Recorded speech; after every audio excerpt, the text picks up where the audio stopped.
Hello and welcome back to News Bytes. This week's newsletter is called Behold Your King, and it's on Luke 19:28 through 48. Let's get started. From Eliyahu. Shalom, friends. Some folks still think that most people are basically good, and if given the power to do so, will do what is in the best interest of their neighbors. Surely, we would all like that to be true. And if it were true then, as people were given more power, they would be kinder and more generous to others, who in turn would do the same. Pretty soon, the whole world would be full of love and harmony. We must ask, though, if that utopian vision were true, why hasn't it happened already? In 6,000 years of recorded history, we find one cycle after another of corrupt people coming to power and then bringing despotism and domination to their neighbors, not some kind of utopia. This fact is probably best illustrated by the record of mass murders of their own citizens found to have been perpetrated by governments of every stripe. What we are talking about is democide. Here's the definition of that term. The intentional killing of an unarmed or disarmed person by government agents acting in their authoritative capacity and pursuant to government policy or high command. This definition covers a wide range of deaths, including forced labor and concentration camp victims, killings by unofficial private groups, extrajudicial summary killings, and mass deaths due to the governmental acts of criminal omission and neglect, such as in deliberate famines, as well as killings by de facto governments, i.e. Civil War killings. This definition covers any murder of any number of persons by any government. R.J. Rummel coined the term democide as a result of his extensive research into the phenomenon of murder by government. His research shows that the death toll from democide is far greater than the death toll from war.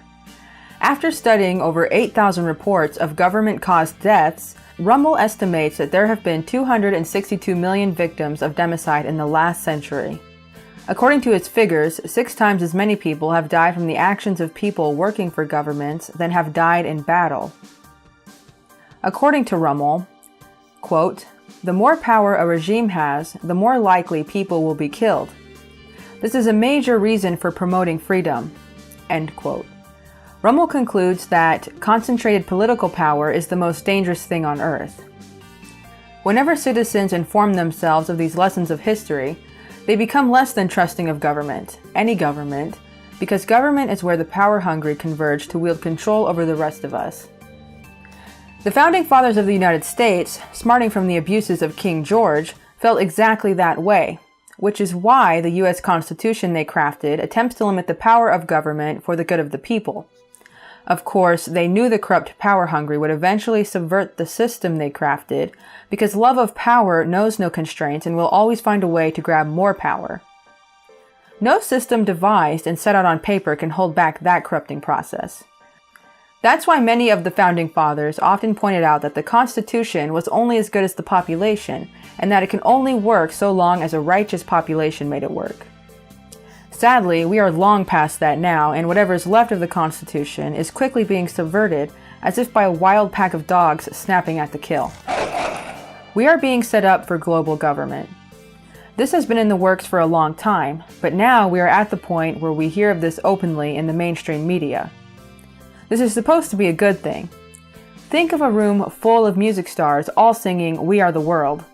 Finally, mankind has evolved past our nationalistic wars and behavior to a new era of international cooperation, love and peace, or so they say. Is this not a good place to remember R.J. Rummel's studied conclusion? Remember, he said, concentrated political power is the most dangerous thing on earth. Based on that principle, how dangerous is one government concentrating power over the whole world?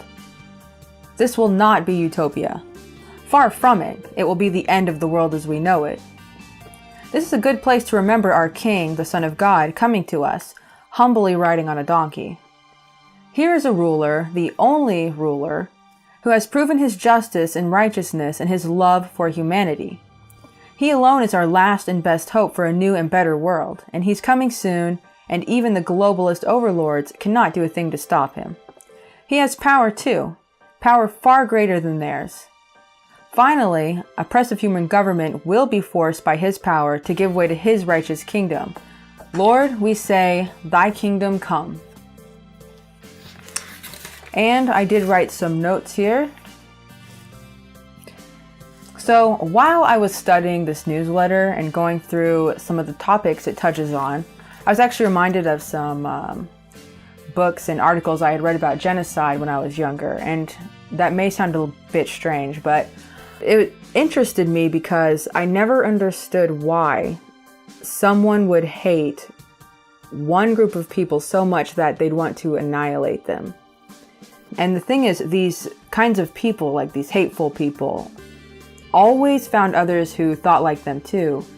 And there's always groups that they make. They make groups, political parties, and governments, and they end up wanting to annihilate these people. Not just based on race either, but like free thinkers, professors, critics, uneducated people, poor people, tribal groups, and they could find any group of people and find reasons to hate them and then push that propaganda and agenda to rally up other people to target one specific group. And besides the big ones like Communist Russia, Communist China, and Nazi Germany, there was also the Cambodian genocide by the Khmer Rouge and Turkey's purges of the Armenian people and Polish ethnic cleansing.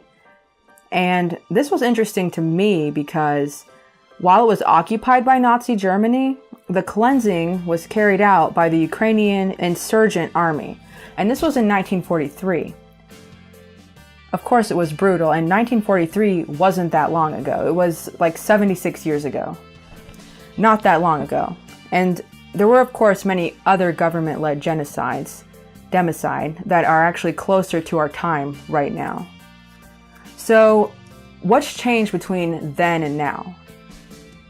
People are still people, and if anything, it would be easier to annihilate groups of people now that we have weapons and the government is in possession of weapons. That would make it less personal and a lot easier to just target one group of people. And every nation has these ugly sides, okay? Not just the ones that I mentioned, because you could look to any nation, even more civilized nations that have this bloody history in their past.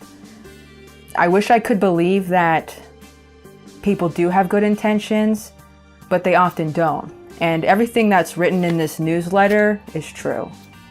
And that's scary. Human history is proof enough. So, you've heard about the rulership of human government.